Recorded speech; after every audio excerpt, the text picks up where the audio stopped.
ಮುಳಬಾಗಿಲು ನಗರಸಭೆಯ ಕರ್ಮಕಾಂಡ. Mulbagal town ward number 23ರಲ್ಲಿ ಖಾತೆ number 21 37/1974 ಈ ಖಾತೆಯು ಮರಾಠರ ವಂಶಸ್ಥರಾದ ಲಕ್ಷ್ಮೀಬಾಯಿ ಹೆಸರಿನಲ್ಲಿದೆ.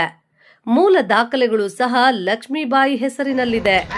ಈಗ ಸದರಿ ಜಾಗವನ್ನ ಮುಳಬಾಗಿಲು ನಗರಸಭೆ ಆಯುಕ್ತರು ಮತ್ತು ಸಂಬಂಧಪಟ್ಟ ಅಧಿಕಾರಿಗಳು ಯಾವುದೇ ದಾಖಲೆ ಇಲ್ಲದೆ ನಕಲಿ ದಾಖಲೆಗಳನ್ನ ಸೃಷ್ಟಿ ಮಾಡಿ K C Bhagyamma wife of Sainath Shetty ಎಂಬುವರ ಹೆಸರಿಗೆ ಖಾತೆ ಬದಲಾವಣೆ ಮಾಡಿ ಈ ಸ್ವತ್ತನ್ನು ಸಹ ಮಾಡಿರುತ್ತಾರೆ. ಲಕ್ಷ್ಮೀಬಾಯಿರವರು ತಮ್ಮ ಜಾಗವನ್ನು ಈ ಸ್ವತ್ತು ಮಾಡಿಕೊಳ್ಳಲು ಹೋದಾಗ ಈ ಖಾಲಿ ಜಾಗವನ್ನ ಬೇರೆಯವರ ಹೆಸರಿನಲ್ಲಿದೆ ಎಂದು ಸುಮಾರು ತಿಂಗಳು ಕಾಡಿಸಿರುತ್ತಾರೆ. ಆಗಸ್ಟ್ ತಿಂಗಳಿನಲ್ಲಿ ಸಾಯಿನಾಥ್ ಶೆಟ್ಟಿ ಮತ್ತು ಅವರ ಮಗ ಪ್ರಶಾಂತ್ ಎಂಬುವರು ಲಕ್ಷ್ಮೀಬಾಯಿರವರ ಖಾಲಿ ನಿವೇಶನದಲ್ಲಿ ಮನೆ ಕಟ್ಟಲು ಹೋಗಿರುತ್ತಾರೆ. ಇದನ್ನು ತಿಳಿದ ಲಕ್ಷ್ಮೀಬಾಯಿ, ನಮ್ಮ ಖಾಲಿ ನಿವೇಶನವನ್ನ ನೀವು ಯಾರು ಈ ಜಾಗದಲ್ಲಿ ಮನೆ ಕಟ್ಟೋದಿಕ್ಕೆ ಎಂಬುದಾಗಿ ಪ್ರಶ್ನಿಸುತ್ತಾರೆ. ಸದರಿ ಜಾಗ ನಮಗೆ ಈ ಖಾತೆಯಾಗಿದೆ ಎಂದು K C Bhagyamma wife of Sainath Shetty ಮತ್ತು ಅವರ ಮಗನಾದ ಪ್ರಶಾಂತ್ ಹೆಂಗಸರ ಮೇಲೆ ದೌರ್ಜನ್ಯವನ್ನ ಸಹ ಎಸಗಿರುತ್ತಾರೆ. ಯಾವುದೇ ಮೂಲ ದಾಖಲೆಗಳಿಲ್ಲದೆ ನಕಲಿ ದಾಖಲೆಗಳನ್ನು ಸೃಷ್ಟಿ ಮಾಡಿ ನಗರಸಭೆ ಆಯುಕ್ತರು ಪ್ರತಿದಿನ ತನ್ನ ಚೇಂಬರ್ ಸುತ್ತ ಸುತ್ತಿಸಿಕೊಂಡು ಕೊನೆಗೆ ಅದು ಈ ಸೊತ್ತಾಗಿದೆ ಎಂದು ಲಕ್ಷ್ಮೀಬಾಯಿನವರಿಗೆ ಹೇಳಿರುತ್ತಾರೆ. ನಂತರ ಮೂಲ ದಾಖಲೆಗಳನ್ನು ನೋಡಿದ್ರೆ ಲಕ್ಷ್ಮೀಬಾಯಿ ಅವರ ಹೆಸರಿನಲ್ಲಿ ಇರುತ್ತದೆ. ಮುಳಬಾಗಿಲು ನಗರಸಭೆಯಲ್ಲಿ ಇಂತಹ ಕರ್ಮಕಾಂಡ ನಡೀತಾ ಇದೆ. ಕಣ್ಣಾರೆ ನೀವೇ ನೋಡಿ. ಲಂಚದ ವ್ಯಾಮೋಹಕ್ಕೆ ಕುಮ್ಮಕ್ಕನ್ನ ನೀಡಿ ಬಡವರಾದ ಲಕ್ಷ್ಮೀಬಾಯಿ ಅವರ ಖಾಲಿ ನಿವೇಶನವನ್ನ K C Bhagyamma wife of Sainath ಶೆಟ್ಟಿಗೆ ಬರೆದುಕೊಟ್ಟಿರುತ್ತಾರೆ. ಇದು ಯಾವ ನ್ಯಾಯ? ಕೇಳಿದ್ರೆ ನೀವು ನಮ್ಮ ಮೇಲೆ ದೂರು ನೀಡಿ ಕೋರ್ಟ್ನಲ್ಲಿ ಇತ್ಯರ್ಥ ಮಾಡಿಕೊಳ್ಳಿ ಎಂದು ನಗರಸಭೆ ಪೌರಾಯುಕ್ತರು ಎಲ್ಲಿರುತ್ತಾರೆ? ಈಗ ಖಾಲಿ ನಿವೇಶನದಲ್ಲಿ ಮನೆ ಕಟ್ಟಲು ಮುಂದಾಗಿರುತ್ತಾರೆ. ಸಾಯಿನಾಥ್ ಶೆಟ್ಟಿ ಅವರ ಮಗ ಪ್ರಶಾಂತ್ ಈ ಖಾಲಿ ನಿವೇಶನವನ್ನ ನಮ್ಮದು ಎಂದು ಕೇಳಿದ್ರೆ ಹೆಂಗಸರ ಮೇಲೆ ದೌರ್ಜನ್ಯವನ್ನ ಸಹ ಮಾಡಿರುತ್ತಾರೆ. ಕೇಳಿದ್ರೆ ನಿಮಗೆ ದಕ್ಕಿದ್ದ ಜಾಗದಲ್ಲಿ ಹೇಳ್ಕೊ ಹೋಗ್ರಿ ಎಂದು ಬೆದರಿಕೆ ನೀಡುತ್ತಾರೆ ಎಂದು ಲಕ್ಷ್ಮೀಬಾಯಿ ಮತ್ತು ರುಕ್ಮಿಣಿಬಾಯಿ ಹಾಗೂ ಯಶೋಧಾಬಾಯಿ ಮೊಮ್ಮಗಳಾದ ರಿಹಾನರವರು ಮಾಧ್ಯಮದ ಮೂಲಕ ನ್ಯಾಯ ದೊರಕಿಸಿಕೊಡಬೇಕೆಂದು ಆರೋಪ ಮಾಡಿರುತ್ತಾರೆ. ನ್ಯಾಯ ಸಿಗದಿದ್ದ ಪಕ್ಷದಲ್ಲಿ ಮುಳಬಾಗಿಲು ನಗರಸಭೆ ಮುಂದೆ ಧರಣಿ ಸತ್ಯಾಗ್ರಹ ಮಾಡಲು, ಉಗ್ರವಾದ ಹೋರಾಟ ಮಾಡಲು ನಾವು ಹಿಂಜರಿಯುವುದಿಲ್ಲ ಎಂದು ಆರೋಪ ವ್ಯಕ್ತಪಡಿಸಿದ್ರು.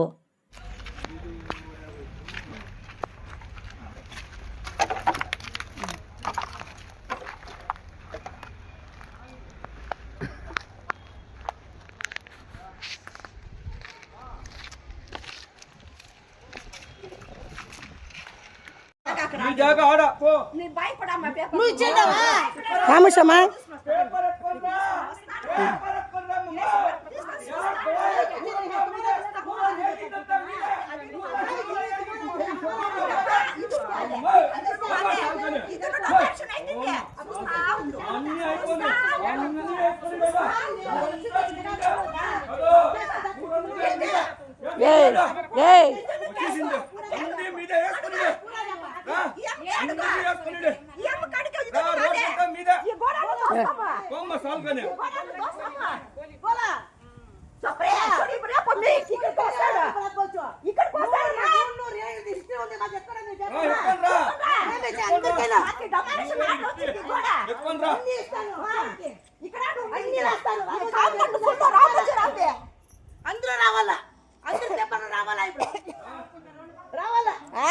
మా గోడికి వచ్చేసి మా మానికి వచ్చి తమాష చూస్తారా? ధర్మ మాట్లాడి ಬಂದು ನೋಡಿ ನಾವು ಕೂಗಕ್ಕೆ ನಮ್ಗೆ ಶಕ್ತಿ ಇಲ್ಲ, ಮಾಡೋದು ತೋರಿಸ್ತೀವಿ. ನೀನು ತೋರ್ಸ ಅಂದಲ್ಲ, ನಾವು ತೋರ್ಸಕ್ಕೆ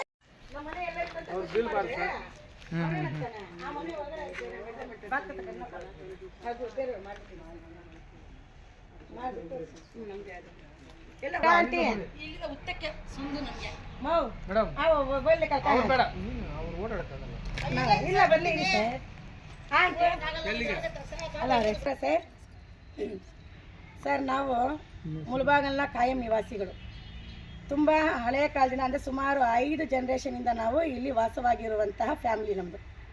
ಕಸಾಯಿ ರಾಮೋಜಿರಾವ್ ಅಂತಂದರೆ ತುಂಬ ಫೇಮಸ್ ನಮ್ಮ ಮುಳಬಾಗಲದಲ್ಲಿ, ತುಂಬ ಆಸ್ತಿ ಪಾಸ್ತಿ ಮಾಡಿದಂಥವರು. ಆ ಒಂದು ಆಸ್ತಿ ಪಾಸ್ತಿಗಳಲ್ಲಿ ನಾವು ಉಳಿಸ್ಕೊಂಡಿರುವಂಥದ್ದು ಈ ರಣಬೇರಮ್ಮ ದೇವಸ್ಥಾನ ಬೀದಿ ಬ್ಯಾಕ್ ಸೈಟು, ಮತ್ತು ನಮ್ಮ ಈ ಕಲಾಯಿ ಬೀದಿ ಅಂತ ಹಳೆಯ ಕಾಲದಲ್ಲಿ ಕರಿತಾ ಇದ್ವಿ ಸರ್, ಕಸಾಯಿ ಬೀದಿ ಕಲಾಯಿ ಬೀದಿ ಅಂತ. ಇದರಲ್ಲಿ ನಮಗೆ ವಿಭಾಗದ ಮೂಲಕ ಪಿತ್ರಾಜಿತ ಆಸ್ತಿಯಾಗಿ ಬಂದಿರೋಂಥದ್ದು ನಮ್ಮ ಅಜ್ಜಿ ಲಕ್ಷ್ಮೀಬಾಯಿ ಅಂತೇಳ್ಬಿಟ್ಟು, ನಮ್ಮ ತಾತ ಲಕ್ಷ್ಮಣರಾವ್ ಅಂತೇಳ್ಬಿಟ್ಟು, ನಮ್ಮ ಅಜ್ಜಿ ತಾತಾಗೆ ಬಂದಿರುವಂತಹ ಪಿತ್ರಾಜಿತ ಆಸ್ತಿ ಇದು. ಇದು ನಮಗೆಲ್ಲರಿಗೂ ಹಕ್ಕಿರೋದ್ರಿಂದ, ಮತ್ತು ನಮ್ಮ ದೊಡ್ಡಮ್ಮ ಯಶೋಧಾಬಾಯಿ ಅಂತ, ನಮ್ಮ ತಾಯಿಯವರು ರುಕ್ಮಣಿಬಾಯಿ ಅಂತೇಳ್ಬಿಟ್ಟು, ಅವರು ಈ ಒಂದು ಪ್ರಾಪರ್ಟಿಗೆ ಹಕ್ಕುದಾರರು, ವಾರಸ್ದಾರರು. ಈಗ ಇದು ತುಂಬ ಹಳೆ ಮನೆ ಆಗಿದ್ದರಿಂದ ಇದನ್ನು ನಾವು ಡೆಮಾಲೇಷನ್ ಮಾಡಿ ಮನೆ ಕಟ್ಟಬೇಕು ಅಂತೇಳ್ಬಿಟ್ಟು ನಾವೆಲ್ಲ ಪ್ಲ್ಯಾನ್ ಮಾಡ್ಕೊಳ್ತಾ ಇದ್ದಾಗ, ನಾವು ಇಲ್ಲದೇ ಇರುವಂಥ ಸಮಯದಲ್ಲಿ ನಮ್ಮ ಮನೆ ಡೆಮಾಲೇಷನ್ ಆದ ನಂತರ ನಾವು ಇಲ್ಲದೇ ಇರೋಂಥ ಸಂದರ್ಭದಲ್ಲಿ ಹಿಂದೆ ಪಶ್ಚಿಮದ ಗೋಡೆಯನ್ನು ನೋಡಿ ಸರ್, ಅದು ನಮ್ಮದು ಕಾಂಪೌಂಡ್ ಸರ್, ಅದು ನೋಡಿ ಹಿಂದೆ ನಮ್ಮ ಇದು ಪಶ್ಚಿಮದ್ದು ಕಾಂಪೌಂಡ್. ಇದು ಪಶ್ಚಿಮ ಗೋಡೆಯಲ್ಲಿ ನಮ್ಮ ತಾತ ಮುತ್ತಾತ ಕಟ್ಟಿರುವಂತಹ ಗೋಡೆ ಸರ್. ಇದು ಆ ಕಡೆಯಿಂದನೂ ಕವರ್ ಮಾಡಿ ಸರ್. ಇದು ನಮ್ಮ ತಾತಂದು ಹಳೆಯ ಮನೆ ಸರ್. ಇದು ನಮ್ಮ ಇನ್ನೊಂದು ಚಿಕ್ಕ ತಾತಂದು ಹಳೆಯ ಮನೆ. ಇದು ಈ ಮನೆ ಬಂದು ನಮ್ಮ ದೊಡ್ಡ ತಾತ ಅಂದರೆ ನಮ್ಮ ತಾತ ರಾಮೋಜಿರಾವ್ ಅಂತೇಳ್ಬಿಟ್ಟು, ನಮ್ಮ ಮುತ್ತಾತ ಅವರು, ನಮ್ಮ ತಾತ ಲಕ್ಷ್ಮಣರಾವ್ ಅಂತ. ಆ ಲಕ್ಷ್ಮಣರಾವ್ ಭಾಗಕ್ಕೆ ಬಂದಿರುವಂಥದ್ದು ನಮ್ಮ ಪಿತ್ರಾಜಿತ ಆಸ್ತಿ. ಇದು ಲಕ್ಷ್ಮೀಬಾಯಿ ಹೆಸರಿನಲ್ಲಿ ಖಾತೆ ಇರುವಂಥದ್ದು. ನೋಡಿ ಸರ್, ಈ ಗೋಡೆ ಪಶ್ಚಿಮದಲ್ಲಿದೆ. ನಮಗೆ ಮುನ್ಸಿಪಲ್ ರೋಡ್ ಎಂಟ್ರೆನ್ಸ್ ಇಂದ ಹಿಡಿದು ಇಲ್ಲಿಗೆ 75 ಅಡಿ ಲಾಂಗ್ ಇದೆ ಸರ್ ನಮ್ಮದು. ಇದರಲ್ಲಿ ನಮ್ಮದು ಗೋಡೆ ಹಿರಿಯರು ಇಲ್ಲಿಂದ ಗೋಡೆ ಹಾಕಿ ಎಲ್ ಶೇಪಲ್ಲಿ ಹಿಂಗು ಕೊಟ್ಟು ಈ ಮರದ ಬೇವಿನ ಮರದವರೆಗೂ ನಮ್ಮ ಕಾಂಪೌಂಡ್ ಸರ್, ಹದ್ದುಬಸ್ತು ನಮ್ಮದು. ಇದು ಇಲ್ಲೇ ಈ ಹದ್ದುಬಸ್ತಿದೆ ನೋಡಿ ಸರ್. ಈ ಗೋಡೆಯನ್ನು ನೋಡಿ ಇಷ್ಟು ಅಗಲ ಒಡೆದು ಬಿಟ್ಟವರು ನೋಡಿ, ಈ ಗೋಡೆನ ಒಡೆದು ಅವರು ಅಷ್ಟು ಜಾಗದಲ್ಲಿ ಒತ್ತುವರಿ ಮಾಡಿದ್ದಾರೆ. ಇದು ನಮ್ಮ ಅಡುಗೆ ಮನೆ ಸರ್. ಅದು ಒಂದು ಸಪಾನೆ ಟೈಮು ಅಡುಗೆ ಮನೆ, ಅದು ಅಮ್ಮ ಅವರು ಹುಟ್ಟಿರುವಂಥ ಸ್ಥಳ. ಅದು ಈ ಜಾಗವನ್ನು ಒತ್ತುವರಿ ಮಾಡಿದ್ದಾರೆ. ಇಲ್ಲಿಂದ KC ಸೌಭಾಗ್ಯಮ್ಮ ಸಾಯಿನಾಥ ಶೆಟ್ಟಿ ಅನ್ನೋರು, ಅವ್ರ ಮಗ ಪ್ರಶಾಂತ್ ಅನ್ನೋರು ಈ ಗೋಡೆಯನ್ನು ಒಡೆದು ಒಳಗಡೆ ಒತ್ತುವರಿ ಮಾಡಿದ್ದಾರೆ. ಇದಕ್ಕೆ ಬೇರೆ ಬೇರೆ ಒಂದು ಕೈವಾಡಗಳಿದೆ ಅಂತ ನಮ್ಗೆ ತಿಳಿದು ಬಂದಿದೆ. ಇದಲ್ಲದೆ ಇದ್ರ ಜೊತೆಗೆ ಇವ್ರಿಗಿಂತ ಮೊದಲು ಇಲ್ಲಿ ಸರ್, ಇಲ್ಲಿ ಆಂಜನೇಯ ಶೆಟ್ಟಿ ಅಂತ ಹೇಳ್ಬಿಟ್ಟು, ಇದು ತುಂಬ ಹಳೆಯ ಕಾಲದ, ಅವರು ಹಳೆಯ ಆಸ್ತಿಯವರು. ವಿಶ್ವನಾಥ್ ಗುಪ್ತಾ ಅನ್ನೋ ಡಾಕ್ಟರ್ ಅವ್ರ ಮನೆ ಫ್ಯಾಮಿಲಿ ಹುಡುಗ ಹರೀಶ್ ಅಂತೇಳ್ಬಿಟ್ಟು, ಆ ಹರೀಶ್ ಅನ್ನೋರು ಸಹ ಈ ಜಾಗ ನಮ್ಮದು ಅಂತೇಳ್ಬಿಟ್ಟು ನಮ್ಮ ಈ ತಿಪ್ಪೆಯಿಂದ ಹಿಡಿದು ಇಲ್ಲಿವರೆಗೂ ಅವರು ಒತ್ತುವರಿ ಮಾಡಿದ್ದಾರೆ. ಅದು ನಾವು ಕಂಪ್ಲೇಂಟ್ಸ್ ಕೊಟ್ಟಿದ್ದೀವಿ. ಅವರು ನಮ್ಮ ಹತ್ರ ಮೂಲ ದಾಖಲೆ ಇದೆ, ನಾವು ತೋರಿಸ್ತೀವಿ ಅಂತ ವರ್ಷಾನುಗಟ್ಲೆಯಿಂದ ಇನ್ನೂ ಯಾವ ದಾಖಲೆಗಳು ತಂದು ತೋರಿಸಿಲ್ಲ. ನಾವೇನಾದರೂ ಹೆಣ್ಮಕ್ಳಲ್ಲಿ ಮಾತಾಡೋಕ್ಕೆ ಬಂದರೆ ದೌರ್ಜನ್ಯವಾಗಿ ಮಾತಾಡೋಕ್ಕೆ ಬರ್ತಾರೆ. ದಾಖಲೆಗಳು ಕೊಡಿ ಅಂತ ನಮಗೆ ಕೇಳ್ತಾರೆ ವಿನಃ ಅವ್ರ ದಾಖಲೆಗಳು ನಮಗೆ ಯಾವುದೇ ರೀತಿಯಲ್ಲಿ ಕೊಡ್ತಾ ಇಲ್ಲ. ಕಚೇರಿಯಲ್ಲೆಲ್ಲನೂ ಶಾಮೀಲಾಗಿ ಅವರು ಈ ಖಾತೆಗಳನ್ನು ನಮ್ಮ ಜಾಗಕ್ಕೆ ಮಾಡ್ಕೊಂಡಿದ್ದಾರೆ ಸರ್. ಈ ಖಾತೆ ಈಗ ನಾವು ಈ ಖಾತೆಯನ್ನು ನೀವು ಯಾವ ಆಧಾರದ ಮೇಲೆ ಮಾಡ್ಕೊಂಡಿದ್ದೀರಿ ಅಂತ ನಾವು ನಗರಸಭೆ ಪೌರಾಯುಕ್ತರಿಗೆ ಕೇಳಿದ್ರೆ ಅವರು ಯಾವುದೇ ಉತ್ತರವನ್ನು ನಮಗೆ ಕೊಡ್ತಾ ಇಲ್ಲ. ದಯವಿಟ್ಟು ನೋಡಿ, ನಮ್ಮ ದೊಡ್ಡಮ್ಮ ಅವರು 65-70 ವರ್ಷ ಆಗಿದೆ ಸರ್. ನಮ್ಮ ತಾಯಿಯವ್ರಿಗೆ 65 ವರ್ಷ ಆಗಿದೆ. ಇವರು ಸುಮಾರು 8 ತಿಂಗಳಿಂದ ಹೋರಾಟ ಮಾಡ್ತಾ ಇದ್ದಾರೆ ಸರ್. ಅವ್ರ ಜೊತೆಗೆ ನಾನು ಇದ್ದೀನಿ, ಜೊತೆಗೆ ತಿರುಗ್ತಾ ಇದ್ದೀನಿ, ಬರ್ತಾ ಇದ್ದೀನಿ. ನಾವು ಕೆಲಸದಲ್ಲಿ ಬ್ಯುಸಿ, ನಾನು ಉಪನ್ಯಾಸಕ್ಕೆ ಕೆಲಸ ಮಾಡ್ತೀನಿ, ಮತ್ತು NGOs ಅಲ್ಲಿ ಬೇರೆ ಬೇರೆ ರೀತಿಯಲ್ಲಿ ನನ್ನ ಮೀಟಿಂಗ್ಸ್ ಎಲ್ಲ ಇರುತ್ತೆ. ಅದನ್ನೆಲ್ಲ ಬಿಟ್ಟು ಇವ್ರ ಹೋರಾಟಗಳಿಗೆ ನಾನು ಬರ್ಬೇಕು ಸರ್. ಯಾಕಂದರೆ ಇವರು ವಯಸ್ಸಾಗಿರೋರು, ಇವ್ರ ಕೈಯಲ್ಲಿ ಬರೋಕ್ಕಾಗ್ತಾ ಇಲ್ಲ. ಇನ್ನು ಜೊತೆಯಲ್ಲಿ ಫ್ಯಾಮ್ಲಿಯಲ್ಲಿ ದೊಡ್ಡವ್ರು ಹೋರಾಡ್ತಾ ಇದ್ದರೆ ನಾವು ಹೆಂಗೆ ಸರ್ ನೋಡ್ಕೊಂಡು ಸುಮ್ಮನೆ ಇರೋಕ್ಕಾಗತ್ತೆ? ಹಂಗಾಗಿ ನಾನು, ನಮ್ಮಣ್ಣ ಒಂದು ಕಡೆ, ನಮ್ಮ ತಮ್ಮ ಒಂದು ಕಡೆ, ಮತ್ತು ನಮ್ಮ ಫ್ಯಾಮ್ಲಿ ಮೆಂಬರ್ಸು ಓಡೋಡಿ ಬರೋದು ಸರ್. ಬೆಂಗಳೂರಲ್ಲಿದ್ದಾರೆ, ಮತ್ತು ಸುತ್ತಮುತ್ತ ಊರುಗಳಲ್ಲಿದ್ದಾರೆ. ಎಲ್ರಿಗೂ ಫೋನ್ ಮಾಡಬೇಕು, ಒಂದು ಕಡೆ ಕರಿಬೇಕು ಅವ್ರನ್ನೆಲ್ಲಾನು. ಎಷ್ಟು ರಿಸ್ಕ್ ಆಗಿದೆ ಅಂದರೆ ಸರ್, ಅವ್ರಿಗೆ BP ಶುಗರು, ಇವ್ರಿಗೆ BP ಶುಗರು. ನಮ್ಮ ದೊಡ್ಡಪ್ಪ ಅವ್ರಿಗೆಲ್ಲ ಪಾಪ ಕಾಲು ಕೈಯೆಲ್ಲ ಮುರಿದಿದೆ ಸರ್, ಅವರಿಗೆ ಆಪ್ರೇಷನ್ಸ್ ಆಗಿದೆ. ಹಂಗೂ 8 ತಿಂಗಳಿಂದ ಫೇಸ್ ಮಾಡಿದ್ವಿ ಸರ್ ನಾವು. ನ್ಯಾಯ ಸಿಗತ್ತೆ ಅಂತ. ಆದರೆ ನಮಗೆ ಇದುವರೆಗೂ ಯಾವ ನ್ಯಾಯನೂ ಸಿಗಲಿಲ್ಲ. ಕೊನೆಗೆ ಅವ್ರು ಏನು ಮಾಡಿದ್ರು, ಹಿಂಬರಹ ಕೊಟ್ಟಿದ್ದಾರೆ, ಸಿವಿಲ್ ವ್ಯಾಜ್ಯ ಕೋರ್ಟಲ್ಲಿ ಇತ್ಯರ್ಥಪಡಿಸ್ಕೊಳ್ಳಿ ಅಂತ. ನಮ್ಮ ಎಲ್ಲ ಮೂಲ ದಾಖಲೆಗಳು ಇದ್ದು ಸಹ ನಮಗೆ ಆ ರೀತಿ ಅಲ್ಲಿ ಜವಾಬು ಕೊಟ್ಟಿದ್ದಾರೆ. ಬಟ್ ಈ ಪ್ರಶಾಂತ್ ಅನ್ನೋರಿಗೆ, ಸೌಭಾಗ್ಯಮ್ಮನವ್ರಿಗೆ, ಈ ಹರೀಶ್ ಅನ್ನೋರಿಗೆ ಯಾವುದೇ ರೀತಿಯಲ್ಲಿ ಅವರು ಅವ್ರ ಮೇಲೆ ಏನೂ ಆ್ಯಕ್ಷನ್ ತಗೊಂಡಿಲ್ಲ. ಅದೆಲ್ಲನೂ ರಾಜಕೀಯ ಬೆಂಬಲ, ನಗರಸಭೆ ಸದಸ್ಯರ ಬೆಂಬಲ ಅವ್ರಿಗೆಲ್ಲ ಇರೋದ್ರಿಂದ ನಮಗೆ ಯಾವ ಬೆಂಬಲ ಇಲ್ಲ ಸರ್. ನಮಗೆ ಯಾವುದು ನ್ಯಾಯ ಸಿಗ್ತಾ ಇಲ್ಲ. ಇದು ನಮ್ಮ ಅಜ್ಜಿ ಲಕ್ಷ್ಮೀಬಾಯಿ ಖಾತೆಯಲ್ಲಿರುವಂತಹ ಹಳೆಯ ಕಾಲದಲ್ಲಿ, ಅಂದರೆ ನಮ್ಮ ಅಜ್ಜಿ, ನಮ್ಮ ತಾತ ಮುತ್ತಾತ ಕಟ್ಟಿರುವಂಥ ಕಲ್ಲಿನ ಗೋಡೆ. ಈ ಗೋಡೆ ನೋಡಿ ಈ ಥರ ಬಂದು ನಮಗೆ ನಮ್ಮ ಹದ್ದುಬಸ್ತಲ್ಲಿರುವಂಥ ಗೋಡೆ ಸರ್. ಹಿಂಗೆ ಬಂದು ಇಲ್ಲವರೆಗೂ ಇದ್ದು ಗೋಡೆ, ಮತ್ತು ಎಲ್ ಶೇಪಿಂದ ಬಂದು ಮತ್ತು ಅಲ್ಲಿವರೆಗೂ ನಮ್ಮ ಗೋಡೆ ಕವರ್ ಆಗಿತ್ತು ಸರ್. ಅಲ್ಲಿ ಇದೆಲ್ಲ ನಮ್ಮದೆಲ್ಲನೂ ತಿಪ್ಪೆ ಇದ್ದಿದ್ದು. ಈಗೇನ್ ಮಾಡಿದ್ದಾರೆ ಅಂತಂದ್ರೆ ಇಲ್ಲಿ ಈ ಮನೆಯವರು ಆಂಜನೇಯ ಶೆಟ್ಟಿ ಅನ್ನೋರು ಬಿಟ್ಟು ಅವರ ಒಂದು ಮನೆಯವರು ಹರೀಶ್ ಅಂತ ಹೇಳ್ಬಿಟ್ಟು ಅಲ್ಲಿಂದ ಇಲ್ಲಿವರೆಗೂ ಒತ್ತುವರಿ ಮಾಡಿದ್ದಾರೆ ಸರ್. ಇಲ್ಲಿವರೆಗೂ ಒತ್ತುವರಿ ಮಾಡಿದ್ದಾರೆ. ಮತ್ತೆ ಇವರಾದ ನಂತರ ನೆಕ್ಸ್ಟು ಸೌಭಾಗ್ಯಮ್ಮ ಅನ್ನೋರು ಮತ್ತೆ ಅವ್ರ ಮಗ ಪ್ರಶಾಂತ್ ಅನ್ನೋರು ನಮ್ಮ ಈ ಗೋಡೆಯನ್ನು ಒಡೆದು ಅವರೇ ಗೋಡೆಯನ್ನು ಸ್ವತಃ ಒಡೆದು ನಾವು ಇಲ್ಲದೆ ಇರುವಂಥ ಪಕ್ಷದಲ್ಲಿ ಇಲ್ಲಿಂದ ಹಿಡಿದು ನಮ್ಮ ಇದು ಅಡುಗೆ ಮನೆ ಸರ್, ಇದು ಇಲ್ಲಿವರೆಗೂ ಒತ್ತುವರಿ ಮಾಡಿದ್ದಾರೆ. ದಯವಿಟ್ಟು ನೋಡಿ, ಇದು ನಮ್ಮ ಪಿತ್ರಾರ್ಜಿತ ಆಸ್ತಿ. ಇದನ್ನ ರಕ್ಷಣೆ ಮಾಡ್ಕೊಳ್ಳೋದಕ್ಕೆ ನಾವು ಶತಾಯಗತಾಯ ಪ್ರಯತ್ನ ನಾವು ಮಾಡ್ತಾ ಇದ್ದೀವಿ. ಸುಮಾರು ವರ್ಷಗಳ ಕಾಲದಿಂದ ನಾವು ಈ ಒಂದು ಸ್ಥಳದಲ್ಲೇ ವಾಸವಾಗಿದ್ದೀವಿ. ಈ ಸ್ಥಳ, ಈ ಮನೆ ಎಲ್ಲ ನಮ್ಮ ಹದ್ದುಬಸ್ತಲ್ಲೇ ಇದೆ.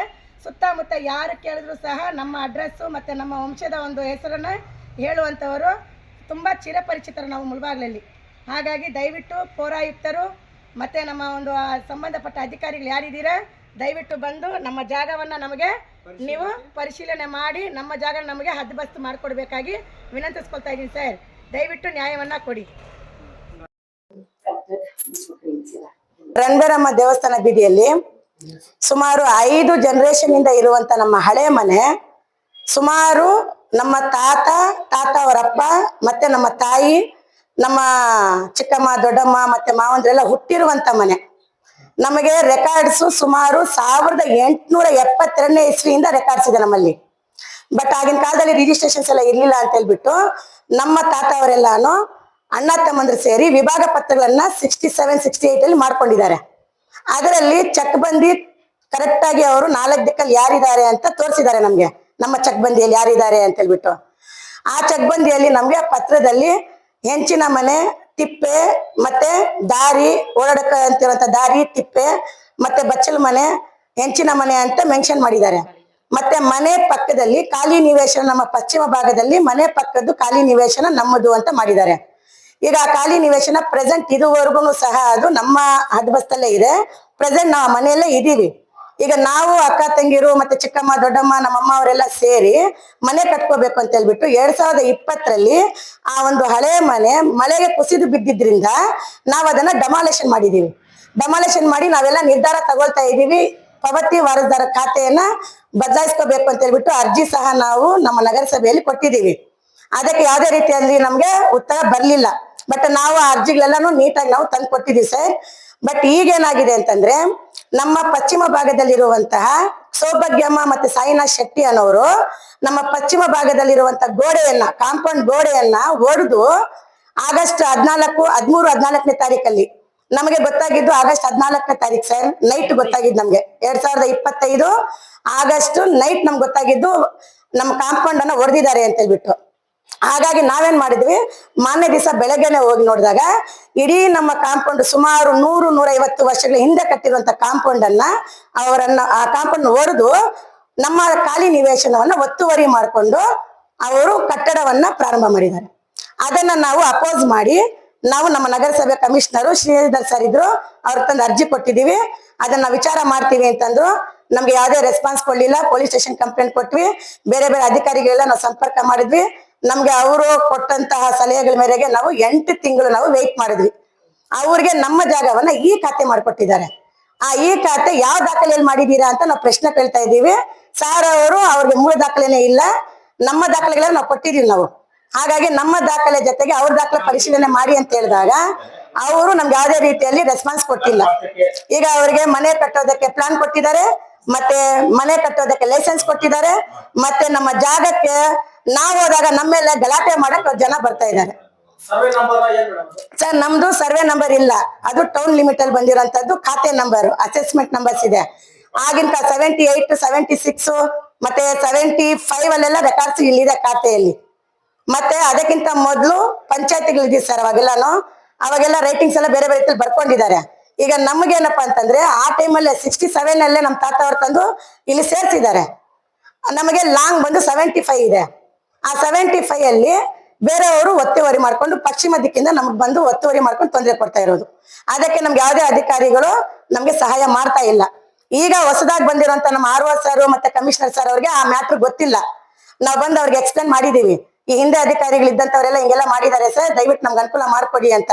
ಹಾಗಾಗಿ ಸರ್ ಅವರು ನಮ್ಗೆ ಒಳ್ಳೆ ರೆಸ್ಪಾನ್ಸ್ ಮಾಡಿದ್ದಾರೆ. ಅವರು ನೀವು ನಿಮ್ಮ ಒಂದು ಸಮಸ್ಯೆ ಏನಿದೆ ಅದನ್ನ ನಾವು ಬರ್ಕೊಡ್ತೀವಮ್ಮ, ಅವ್ರ ದಾಖಲೆಗಳು ಸಹ ನಾವು ಕೊಡ್ತೀವಿ ಅಂತ ಹೇಳಿದ್ದಾರೆ. ಈಗ ನಮಗೇನಂತಂದ್ರೆ ಸರ್, ನಮ್ಮ ಸಮಸ್ಯೆ ಈಗ ನಮ್ಮ ದೊಡ್ಡ ಮಗ 70 ವರ್ಷ ಸರ್, ನಮ್ಮ ಅಮ್ಮ ಅವ್ರಿಗೆ 65 ವರ್ಷ. ಇವರಿಬ್ರು ಕೋರ್ಟ್ಗೆ ಹೋಗಿ ವ್ಯಾಜ್ಯವನ್ನ ತೀರ್ಸ್ಕೋಬೇಕಂತೆ, ಅಂದ್ರೆ ವ್ಯವಹಾರ ಮಾಡ್ಕೋಬೇಕಂತ ಅವರು. ಅವನು ಸೌಭಾಗ್ಯಮ್ಮ ಮತ್ತೆ ಪ್ರಶಾಂತ್ ಅನ್ನೋರು ಮನೆ ಕಟ್ಕೋಬೇಕಂತ ಲೈಸೆನ್ಸ್ ಕೊಟ್ಟಿದಾರಂತೆ. ಈಗ ಲೈಸೆನ್ಸ್ ಮತ್ತೆ ಈ ಕತೆ ಹೆಂಗ್ ಸರ್ ಕೊಟ್ಟಿದ್ದೀರಾ ನೀವು ಅಂತಂದ್ರೆ, ಅವ್ರು ಕೊಟ್ಟಿದಾರಮ್ಮ, ಅದೇನ್ ದಾಖಲೆ ಕೊಟ್ಟಿದಾರ ಅದ್ರ ಮೇಲೆ ಮಾಡಿದೀವಿ, ಬಟ್ ಅವ್ರ ದಾಖಲೆ ಇಲ್ಲ, ಅವ್ರ ಮೂಲ ದಾಖಲೆ ಇಲ್ಲ ಅಂತ ಸ್ಟೇಟ್ಮೆಂಟ್ ಕೊಡ್ತಾ ಇದಾರೆ ನಮ್ಮ ಕಮಿಷನರ್ ಸರ್, ಆರ್ವಲ್ ಸರ್.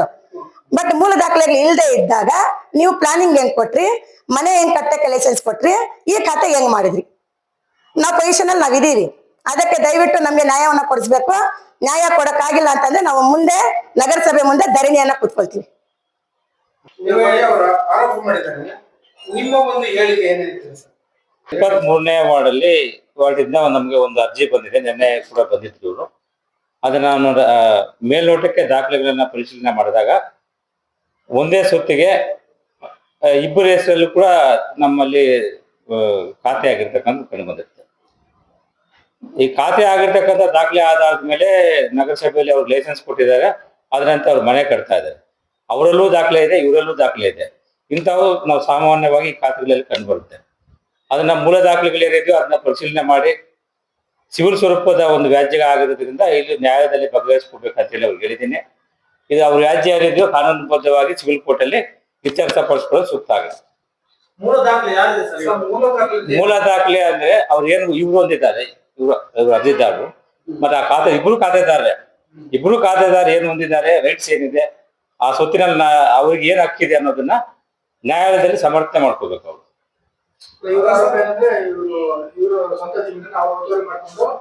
ಸುಳ್ಳು ದಾಖಲೆ ಸೃಷ್ಟಿ ಮಾಡಿ ಆ ತರ ನಮ್ಮಲ್ಲಿ ಯಾವ್ದು ಇಲ್ಲ. ಸುಳ್ಳು ದಾಖಲೆ ಸೃಷ್ಟಿ ಮಾಡಿರ್ತಕ್ಕಂಥ ನಮ್ಮಲ್ಲಿ ಯಾವ್ದು ಕಂಡು ಬರಲಿಲ್ಲ. ನಮ್ಮಲ್ಲಿ ಅವ್ರ ಹೆಸರಲ್ಲಿ ಖಾತೆ ಇದೆ, ಇವ್ರ ಹೆಸರಲ್ಲೂ ಖಾತೆ ಇದೆ. ಖಾತೆ ಇದೆ ಸರ್, ಇದೆಯಾ ಅವರ ಹತ್ರ ಇದೆಯಾ? ಅದು ನ್ಯಾಯಾಲಯ ಪರಿಶೀಲನೆ ಮಾಡ್ಬೇಕು. ಇಬ್ಬರ ಖಾತೆ ನೋಡ್ತೀವಿ ನಾವು, ಖಾತೆ ಇದೆ. ಮೂಲ ದಾಖಲೆ ಪರಿಶೀಲನೆ ಮಾಡಿದಿರಾ? ಹೊಸದಾಗಿ ಖಾತೆ ಮಾಡುವಾಗ ಮೂಲ ದಾಖಲೆಗಳನ್ನ ಪರಿಶೀಲನೆ ಮಾಡ್ತೀವಿ. ಮೊದಲೇ ಖಾತೆ ಇದೆ, ಅದು ಖಾತೆ ಇದ್ದಾಗ ಮೂಲ ದಾಖಲೆ ಪರಿಶೀಲನೆ ಮಾಡೋದಲ್ಲ. ಖಾತೆ ಇತ್ತು ಅಂತ ಹೇಳಿದ್ರೆ ಬಿಲ್ಡಿಂಗ್ ಲೈಸೆನ್ಸ್ ಕೊಡ್ತೀವಿ, ಅದ್ರ ಪ್ರಕಾರ ಮನೆ ಕಟ್ತಾರೆ. ಅದನ್ನ ಆಕ್ಷೇಪಣೆ ಇದ್ರೆ ಅವ್ರಿಗೆ ಆಕ್ಷೇಪಣೆ ಕೊಟ್ಟಿದ್ದಾರೆ, ಈಗ ನಮ್ದಾಗಿದೆ ಆ ಸೊತ್ತು ಅಂತ ಕೊಟ್ಟಿದ್ದಾರೆ. ಇವಾಗ ಪರಿಶೀಲನೆ ಮಾಡಿದಾಗ ಇಬ್ಬರಿಗೂ ಅದ್ರಲ್ಲಿ ಹಾಕಿರೋ ತರ ನಮ್ಗೆ ನಮ್ಮ ಅಸೆಸ್ಮೆಂಟ್ ಬುಕ್ ಅಲ್ಲಿ ಕಂಡು ಬರ್ತಾ ಇದೆ. ಅದು ಸಿವಿಲ್ ಸ್ವರೂಪದ್ದಾಗಿರೋದ್ರಿಂದ ಅವರಿಬ್ಬರು ಕೂಡ ನ್ಯಾಯಾಲಯದಲ್ಲಿ ಬಗೆಹರಿಸ್ಕೋಬೇಕಾಗುತ್ತೆ. ಮೂಲ ದಾಖಲಾತಿಯನ್ನ ಇವಾಗ ಪರಿಶೀಲನೆ ಮಾಡಿದಾಗ ಅವ್ರದ್ದು ಮೂಲ ದಾಖಲಾತಿಗಳನ್ನ ನಾವು ಪರಿಶೀಲನೆ ಮಾಡಲ್ಲ, ಖಾತೆ ಮಾಡುವ ಪರಿಶೀಲನೆ ಮಾಡ್ತೀವಿ. ಖಾತೆ ಮಾಡಿದ್ದಾದ್ಮೇಲೆ ಪರಿಶೀಲನೆ ಮಾಡಲ್ಲ. ಖಾತೆ ಮಾಡುವಾಗ ಯಾವುದೇ ಕಾರಣಕ್ಕೆ ಮೂಲ ದಾಖಲಾತಿ ಪರಿಶೀಲನೆ ಮಾಡಿ ಖಾತೆ ಮಾಡ್ತೀವಿ. ಇದು ಬಹಳ ವರ್ಷಗಳಿಂದ ಆಗಿರ್ತಕ್ಕಂಥ ಖಾತೆ, ಈಗ ಆಗಿರೋದಲ್ಲ. ಅವರ ಹೆಸರಲ್ಲಿ ಹೌದು, ಇವಾಗ ಆಗಿರ್ತಕ್ಕಂಥ ಖಾತೆ ಅಲ್ಲ, ಇತ್ತೀಚೆಗೆ ಆಗಿರ್ತಕ್ಕಂಥ ಖಾತೆ ಅಲ್ಲ. ಸುಮಾರು ಒಂದು 20 ವರ್ಷದ ಹಿಂದೆ, 60 ಇಸ್ವಿಯಲ್ಲಿ, ಸುಮಾರು 30 ವರ್ಷದ ಹಿಂದೆ ಆಗಿರ್ತಕ್ಕಂಥ ಖಾತೆ. ಅದ್ ಸರಿ ಇಲ್ಲ ಅಂದ್ರೆ ನೀವು ಅರ್ಜಿ ಕೊಟ್ಟು ಅದನ್ನ ಸಮರ್ಥನೆ ಮಾಡ್ಕೋಬೇಕು. ಇಲ್ಲ ಸರ್, 3 ವರ್ಷ ಒಂದ್ ನಿಮಿಷ ಇರಿ. ಈ ಖಾತೆ ಇವಾಗ ಮಾಡಿರೋದು ಸರ್, ಪ್ರೆಸೆಂಟ್ ರೈಟಿಂಗ್ ಖಾತೆ ಮತ್ತೆ ನಮ್ದು ಹ್ಯಾಂಡ್ ರೈಟಿಂಗ್ ಏನಿರುತ್ತೆ ನಮ್ಮ ದಾಖಲೆಗಳು ಇದೆ. ಇಲ್ಲ ಇಲ್ಲ ಇಲ್ಲ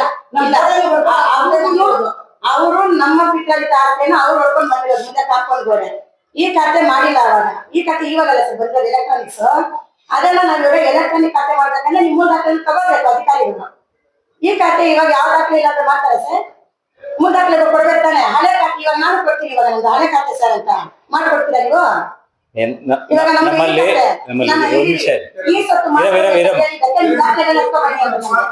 MA-19 ಅಂತ ನಮ್ಮಲ್ಲಿ ಒಂದು ವಹಿ ಇರ್ತದೆ, ಆಸ್ತಿ ವಹಿ. ಅದ್ರಲ್ಲಿ ಇರ್ತಕ್ಕಂಥ ಆಸ್ತಿಗಳೆಲ್ಲ ಅಧಿಕೃತ ಸ್ವತ್ತಾಗಿರ್ತದೆ. ಅದ್ರ ಬಗ್ಗೆ ಏನು ನಾವು ಆಕ್ಷೇಪಣೆ ಇದ್ರೆ ಮಾತ್ರ ಪರಿಶೀಲನೆ ಮಾಡ್ತೀವಿ. ಆಕ್ಷೇಪಣೆ ಇಲ್ಲದೆ ಇದ್ರೆ ನಾವು ಅದನ್ನೇ ಕನ್ಸಿಡರ್ ಮಾಡ್ತೀವಿ. ಅದಕ್ಕೆ ಪರಿಶೀಲನೆ ಮಾಡ್ತಕ್ಕಂಥ ಅಗತ್ಯ ಇರೋದಿಲ್ಲ. ಅಬ್ಜೆಕ್ಷನ್ ಮಾತ್ರ ಪರಿಶೀಲನೆ ಮಾಡಬೇಕು. MA ಬಿಟ್ಟು ನಂತರ ಏನು 2002 ಇಂದ ಏನಾದ್ರು ಮ್ಯಾನ್ಯಲ್ ಖಾತೆ ಇದ್ರೆ ಅದನ್ನ ಮಾತ್ರ ನಾವು ಪರಿಶೀಲನೆ ಮಾಡ್ಬೇಕಾಗುತ್ತೆ. ಅದು ಈ ಸ್ವತ್ತಾಗಿದೆ, ಅದು ಕೂಡ ಅಬ್ಜೆಕ್ಷನ್ ಇಲ್ದಿರ ಪರಿಶೀಲನೆ ಮಾಡಲ್ಲ. ಅಬ್ಜೆಕ್ಷನ್ ಇದ್ರೆ ಮಾತ್ರ ಪರಿಶೀಲನೆ ಮಾಡ್ತೀವಿ. ನಾವು ಬಂದು ಅರ್ಜಿ ಕೊಟ್ಟಾಗ ಆಗಸ್ಟ್ 15ನೇ ತಾರೀಕು 14ನೇ ತಾರೀಕು ರಾತ್ರಿ ಗೊತ್ತಾಯ್ತು ನನ್ಗೆ. ನಮ್ದು ಬೇವಿನ ಮರ ದೊಡ್ಡದಾಗಿ ಬೇವಿನ ಮರ ಇದೆ ಸರ್ ನಮ್ಮ ಕಾಂಪೌಂಡ್ ಅಲ್ಲಿ. ಆ ಬೇವಿನ ಮರ ಕಡ್ದಿದ್ದಾರೆ ಅಂತ ನಮ್ಗೆ ಗೊತ್ತಾಯ್ತು. ಬೆಳಗ್ಗೆ ನಾನು ಹೋದ್ರೆ ಗೋಡೆ ಎಲ್ಲ ತಲೆಬಿಟ್ಟಿದ್ದಾರೆ JCB-ಯಲ್ಲಿ. ಬೇವಿನ ಮರ ಕಡ್ದು ಒಂದ್ 2 ಟ್ರಕ್ ಸೌದೆ ಅಲ್ಲಿ ಬಿದ್ದಿತ್ತು. ನಾನು ಹೇಳಿದೆ, ಯಾಕಪ್ಪ ಕಡ್ದಿದ್ಯಾ ನೀನು, ನಮ್ಮ ಮರ ಅಲ್ವಾ ಅಂದ್ರೆ, ನೀವು ಹೇಳೋದಕ್ಕೆ ನಮ್ಮ ಹತ್ರ ಫೋನ್ ನಂಬರ್ ಇಲ್ಲ, ಅದಕ್ಕೆ ನಾನು ನಿಮ್ಗೆ ಹೇಳಿಲ್ಲ. ಸರಿ, ಗೋಡೆ ಹೊಡೆದಾಕಿದ್ಯಲ್ಲಪ್ಪ ಯಾಕೆ ಅಂದ್ರೆ, ಗೋಡೆ ಬಿದ್ದೋಗಿರೋದು ಅಂದ. ಸರಿ ಆಯ್ತು ಅಂತ ಹೇಳ್ಬಿಟ್ಟಿದ್ದೆ. ನಾನು ಏನ್ ಮಾಡಿದೆ, ಅಲ್ಲಿಂದ ಅಲ್ಲೆಲ್ಲ ಮಾಡಿ ನಮ್ಮ ಅಕ್ಕ ಅವ್ರಿಗೆಲ್ಲ ಹೇಳಿ ಕಳಿಸಿದೆ. ಹಿಂದೆ ದಿವಸ ಬಂದ್ಬಿಟ್ರು ಎಲ್ರು. ಆವತ್ತೆ ನಾನು ಏನ್ ಮಾಡಿದೆ, ಇಲ್ಲೆಲ್ಲ ಫಂಕ್ಷನ್ ಮಾಡ್ಕೊಂಡಿದ್ದು ಮುನ್ಸಿಪಾಲಿಟಿ ಸಂಘ. ಇಲ್ಲಿ ಬಂದ್ರೆ ಏನ್ ಮಾಡಿದೆ, ಸ್ಟೇಷನ್ಗೆ ಹೋದೆ. ಸ್ಟೇಷನ್ಗೆ ಹೋಗಿ ಹೇಳಿದೆ, ಅಲ್ಲಿಂದ ಕಳ್ಸಿದ್ರು. ಭಾಗ್ಯಮ್ಮ ಅವ್ರ ಮಗ ಬಂದು ಪ್ರಶಾಂತ್ ಅಂತ ಹೆಸರು, ಅವ್ನು ಕರ್ಸಿ ಕೇಳಿದ್ರು, ನಿಮ್ಮ ಹತ್ರ ಏನಿದಪ್ಪ ದಾಖಲೆ ಅಂತ. ಒಂದು ಈಗ ದಾಖಲೆ ತಗೊಂಡು ಹೋದ. ನಾನೇನ್ ಬರೀ ಹೋಗಿದ್ದೆ. ನನಗೆ ಸುಮಾರಾಗಿ ನಾನು ಚಿಕ್ಕ ಹುಡುಗಿಯಿಂದ ಕೇಳ್ತಾನೆ ಇದ್ದೀನಿ, ನನ್ಗೆಲ್ಲ ಬಾಯಲ್ಲಿ ಇದೆ, ಎಲ್ಲ ನಮ್ಮ ಮನೆದು ನಕ್ಷೆಗೆ ಬಾಯಿಗಿದೆ ನನಗೆ. ನಾನು ಎಲ್ಲಿ ಹೋಗಿ ಹೇಳಿದೆ ಕಳ್ಸಿದ್ರು. ನೋಡಪ್ಪ, ಯಾಕೆ ಗೋಡೆ ತಗೊಂಡು ಹೋಗಿದ್ಯಾ ನೀವು ಕಾಂಪೌಂಡ್ ಗೋಡೆ, ನೀನ್ ಹೇಳಿದ್ರೆ ನೀನ್ ಕಟ್ಕೋ, ಅವ್ರದ್ದೇನಿದೆ ಅವ್ರು ಬಿಟ್ಟು ಹಾಕು ಅಂತ ಸಮಾಧಾನ ಹೇಳಿ ಕಳ್ಸೋ ಸ್ಟೇಷನ್ ಅಲ್ಲಿ. ನಾವು ಬಂದ್ಬಿಟ್ವಿ. ಆಮೇಲೆ ಮತ್ತೆ ಒಂದ್ಸಲ ಬಿಟ್ಕೊಂಡು ಅಲ್ಲಿ ಹೋದ್ವಿ. ಅವನೇನ್ ಮಾಡಿದೆ ಅಂದ್ರೆ, ಈ ಗೋಡೆ ಹಿಂಗ್ ಹೊಟ್ಟಿದ್ನಲ್ಲ, ಅದ್ರ ಹಿಂದಾಗಿ ಪೂಜೆ ಮಾಡ್ತಿದ್ದ. ನಾನೇನ್ ಅನ್ಕೊಂಡೆ ಅಂದ್ರೆ, ಇವ್ನಿನ್ನ ಇದನ್ನು ಬಿಟ್ಬಿಟ್ಟಿದ್ದಾನೆ, ದೇವ್ರ ಬುದ್ಧಿ ಪೂಜೆ ಮಾಡಿಸ್ಕೊಂಡಿದ್ದಾನೆ, ನಿಮ್ಮ ಮನೆ ಕಟ್ಕೊಂಡಾಗ ಎಲ್ಲ ನೋಡಿದ್ರು, ನಾವ್ ಯಾಕೆ ತೊಂದರೆ ಕೊಡ್ಬೇಕು, ನಮ್ ಗೋಡೆ ನಾವು ಕಟ್ಕೊಳ್ಳೋಣ ಅಂತ ನಾವು ಸಮಾಧಾನವಾಗಿ 1 ವಾರ 10 ದಿವಸ ಕಟ್ಕೊಂಡಿದ್ವಿ. ಆಮೇಲೆ ಬಂದು ನಾವು ಇಲ್ಲಿ ಬಂದು ಕೇಳಿದ್ರೆ, ನಮ್ಗೆ ಇವಾಗ ನಾವು ಈ ಕಾಟ ಮಾಡ್ಕೊಬೇಕು. ಇವನು ಈ ಕೀಕಾಟಿಗೆ ಮಾಡ್ಕೊಂಡು ಮೊದಲೇ 1 ತಿಂಗಳ ಹಿಂದೆ ಇಲ್ಲಿದೆ ಅಜ್ಜಿ, ನಾವು ಒಕ್ಕಟ್ಟಿಗೆ ಬಂದು ಕೊಟ್ಬಿಟ್ಟಿದ್ದೀವಿ. ನಮ್ಮಮ್ಮ ಇಟ್ಟಿದ್ರು ಕಾಟೆ, ನಮ್ಮ ಹೆಸರು ಮಾಡ್ಕೋಬೇಕು ಅಂತ ನಮ್ದು 1 ವರ್ಷ ಎಲ್ಲ ಕೊಟ್ಬಿಟ್ಟು ನಾವೆಲ್ಲ ಸೇರಿ ಬರ್ತೀವಿ ಅಂತ ಹೇಳ್ಬಿಟ್ಟು ಹೋಗಿದ್ದೀವಿ. ಅಷ್ಟೊಳಗಡೆ ಇವ್ರು ಬಂದಿರೋದು. ಇವಾಗ ಇವನು ಮನೆ ಕಟ್ಟೋದು, ಅವನು ಮುತ್ತಾಪನ ಮನೆ, ಅದು ಮನೆ ತಲ್ಲಿ ಬಿಟ್ಟು ಕಟ್ಟೋಬೇಕು ಅಂತ ಲೈಸೆನ್ಸ್ ಬಂದಿದ್ದಾನೆ. ಅವನು ಹೊಡಿಯೋದಕ್ಕೆ ಬಂದಿರೋದು, ಹೊಡಿಯೋಕೆ ಬಂದಿರೋನು. ಅವ್ನು ಹಳೆ ಮನೆ ತಲ್ಲಿಬಿಟ್ಟು ನಮ್ಮ ಮನೆ ಒಳಗಡೆ ಮುಗ್ಬಿಟ್ಟಿದ್ದಾನೆ ಅವನು. ಅದ್ರ ಬಂದು ಹೇಳಿದ್ರೆ ನಮ್ಗೆ ಎಕ್ಸ್ಪರ್ಟ್ ಏನಂದ್ರು, ನೀವು 3 ಪತ್ರ ತಗೊಂಡ್ ಬನ್ನಿ, ನಿಮ್ದು ಏನೇನಿದೆಯೋ ಎಲ್ಲ ದಾಖಲೆ ತಗೊಂಡ್ ಬನ್ನಿ ಅಂದ್ರು. ಎಲ್ಲ ತಗೊಂಡ್ ಕೊಡ್ತಾನೆ ಇದ್ದೀವಿ. ಅವ್ರದ್ದು ಒಂದು ಅಪಾರ್ಟ್ಮೆಂಟ್ ಖಾತೆ ಏನು ತೋರಿಸಲಿಲ್ಲ. ಮತ್ತೆ ಆರ್ವರ್ ಸರ್ ವಿಸಿಟಿಂಗ್ ಬಂದಾಗ 3 ಪತ್ರ ಇಲ್ಲ ಅಂತ ನೋಟಿಫಿಕೇಶನ್ ಮಾಡಿದ್ದಾರೆ. ಅವ್ರು ಹೇಳಿದ್ರಲ್ಲ, ಕೋರ್ಟಲ್ಲಿ ಹಾಕಿ ಅದನ್ನ ಮನೆ ಕಡೆ ಸ್ಟಾಪ್ ಮಾಡಿಸಿ ಆಮೇಲೆ ಇಲ್ಲ ಸರ್, ಆರ್ವರ್ ಸರ್ ಅವರು ಇನ್ನೊಬ್ರು ಹೆಸರು ಗೊತ್ತಿಲ್ಲ, ಇವರು ಬಂದು ಅರ್ಥ ಮಾಡಿದ್ರು. ಅವರು 50 ಅಡಿ ಇದೆ ಕೊಡುವ ಅಂತ ಹೇಳ್ಬಿಟ್ಟು 50 ಹೇಳಿದೆ, ಅವ್ರು ಒಳಗಡೆ ಇದೆ ಅಂತ ಲೆಕ್ಕಾಚಾರ ಮಾಡಿ ಹೇಳ್ಬಿಟ್ಟು ಬಂದ್ರು. ನಮ್ದು 75 ಇದೆ ನಮ್ಮ ಪೇಪರಲ್ಲಿ, ನಮ್ಮ ಪತ್ರದಲ್ಲಿ 75 ಅಡಿ ಇದೆ. ಅವ್ರದ್ದು ಬಂದು 50 ಇದೆ ಅಂತ ಗೋಡೆ ಹಾಕಿ, ಅವರು ಗೋಡೆಗೆ ಈ ಕಡೆ ನಾವಿರೋದು. ಅವ್ರೇನು 7 ಸಲ ಬಂದು ಅರ್ಥ ಮಾಡಿ ಹೇಳ್ಬಿಟ್ಟು ಬಂದಿದ್ದಾರೆ. ಆದ್ರೂ ಅವ್ರು ಬಂದು ಅಧಿಕಾರಿಗಳ ಮೇಲೆ ಅವ್ರು ಪ್ರೆಷರ್ ಹಾಕ್ತಾ ಇದ್ದಾರೆ. ಅವ್ರಿಗೆ ಏನ್ ಗೊತ್ತು, ಹೊಸಬ್ರು ಬಂದಿರೋದು, ನಾವು ನಾವು ನಿಜ ಹೇಳ್ತಾ ಇದ್ದೀವಿ. ಅವ್ರೇನ್ ಮಾಡ್ತಾ ಇದ್ದಾರೆ, ಅವ್ರ ಬಗ್ಗೆ ಹೇಳಿದ್ರೆ ಅವ್ರು ಕಾಯ್ದೆ ಮಾಡ್ಕೊಟ್ಟಿದ್ದಾರೆ. ಅದು ಏನೇನು ಬೇಸರ ಮಾಡಿದ್ದೀರಾ ಸರ್ ನೀವು ಅಂದ್ರೆ, ನಾವು ಯಾವ ಬೇಸರ ಮಾಡಿಲ್ಲ, ಅವ್ರ ಬಗ್ಗೆ ನನ್ಗೆ ಹೇಳಿದ್ದಾರೆ. ಇವಾಗ ಖಾಲಿ ಜಾಗ ಇದ್ರೆ ಅದನ್ನ ಶ್ರಮ ಮಾಡಿಬಿಟ್ಟು ಇದನ್ನ ನಮ್ಗೆ ಈ ಖಾತೆ ಮಾಡ್ಕೊಂಡಿದ್ರೆ ನಾವು ಮಾಡ್ಕೊಡ್ಬಿಡ್ತೀವಿ ಅಂತ ಹೇಳ್ತಾ ಇದ್ದಾರೆ. ನಾವು ಅದಕ್ಕೆ ನಾನು ಹೇಳಿದೆ, ಮುನ್ಸಿಪಾಲಿಟಿ ಪಕ್ಕದಲ್ಲಿ ಹಳೆ ಮುನ್ಸಿಪಾಲಿಟಿ ಇದೆ ಸರ್, ಅದ್ರ ಖಾತೆ ಮಾಡ್ಕೊಳ್ಳಿ. ನಮ್ಮ ಮೂಲ ಪತ್ರದಲ್ಲಿ ಇರೋದು ಚಕ್ಬಂದಿ ಬಂದು ಪೂರ್ವಕ್ಕೆ ಮುನ್ಸಿಪಲ್ ರಸ್ತೆ, ಇಲ್ಲಿ ಪಶ್ಚಿಮಕ್ಕೆ ಬಂದು ಚಂದ್ರಶೆಟ್ಟಿ, ಅವ್ರು ಪ್ರಶಾಂತ್ ಅವ್ರ ತಾತ ಹೆಸರು ಗೋಪುರ ಚಂದ್ರಶೆಟ್ಟಿ. ಚಂದ್ರಶೆಟ್ಟಿ ಗೋಡೆ ಅದ್ಬಸ್ತು ಅಂತ ಬರ್ದಿದ್ದಾರೆ. ಉತ್ತರಕ್ಕೆ ಈ ಸುಬ್ಬಯ್ಯ ಶೆಟ್ಟಿ, ದಕ್ಷಿಣಕ್ಕೆ ರಾಘವಯ್ಯ ಮೇಸ್ತ್ರಿ, ಈ ಮಧ್ಯೆ ಇರೋ ಚಕ್ಬಂದಿ ನಮ್ದು ಅಂತ ಬರ್ತಿದ್ದಾರೆ ಸರ್. ಅದ್ರಲ್ಲಿ ನೀವು ಮೆಜರ್ಮೆಂಟ್ ಇಲ್ಲ ಅಂದ್ರೆ ನೀವು ದಾಖಲೆ ಇಲ್ದೇನೆ ನೀವು ಈ ಕಡೆ ಮಾಡಿದ್ದೀರಾ. ನಾವು ಇಷ್ಟು ತಗೊಂಡು ನಿಮ್ಗೆ ಕೊಟ್ಟಿದ್ರು, ನಮ್ಗೆ ಯಾಕೆ ಪೇ ಮಾಡ್ತಾ ಇದ್ದೀರಾ ನೀವು? ಯಾಕೆ ಅವ್ರ ಕೆಲಸ ನಿಲ್ಲಿಸ್ತಾ ಇಲ್ಲ ನೀವು? ಎಷ್ಟು ತಿಂಗಳು ಬೇಕಾಗಿತ್ತ ಸರ್ ನಮ್ಗೆ ಈ ಮಾತಾಡೋದಕ್ಕೆ? ಅವ್ನು ಹೇಳ್ತಾನೆ, ಇನ್ನೊಂದು ಮಾತು ಮಾಡಿಲ್ಲ ಕೊಟ್ಟರೆ ಮಾಡ್ಕೊಡ್ತೀವಿ. ನಾನು ಹೊಸ ಮಾತಾಡ್ತಾ ಇರ್ತೀನಿ ಅಷ್ಟೇ. ಮಾಡ್ಕೊಡ್ತೀರಿ, ಅದಕ್ಕೆ ಡಾಕ್ಯುಮೆಂಟ್ ಇದ್ರೆ ಈ ಖಾತೆ ಬರೋದಲ್ವ? ಡಾಕ್ಯುಮೆಂಟ್ ನೋಡಿ, ಅಲ್ಲ ಒಂದ್ ನಿಮಿಷ ಹೇಳ್ಬಿಡ್ತೀನಿ ಕೇಳಿಸ್ಕೊಳ್ಳಿ. ಯಾವುದೇ ಖಾತೆ ಮಾಡಿ ನೋಡಿ ಸ್ವಾಮಿ, ಏನಾಗಿದೆ ಗೊತ್ತಾ, ಪ್ರಶ್ನೆ ಬರ್ಬಾರ್ದು ಬಂದ್ಮೇಲೆ ಸದಸ್ಯ ಗೊತ್ತಾಯ್ತಾ? ಇಲ್ಲಿ ಏನೇನ್ ನಡೆದಿದೆ ಎಲ್ಲ ಗೊತ್ತಿದೆ, ಕೆಲವು ಪೇಜಸ್ ಇಲ್ಲ. ಒಬ್ಬ ನೀವು ಇಂಡಿವಿಜುವಲ್ ತಗೋಬೇಡಿ, ನಮ್ಮ ಆಫೀಸ್ ಅಲ್ಲಿ ನಡೆದಿದೆ. ಇದೂ ಅಷ್ಟೇ ಮೆಜರ್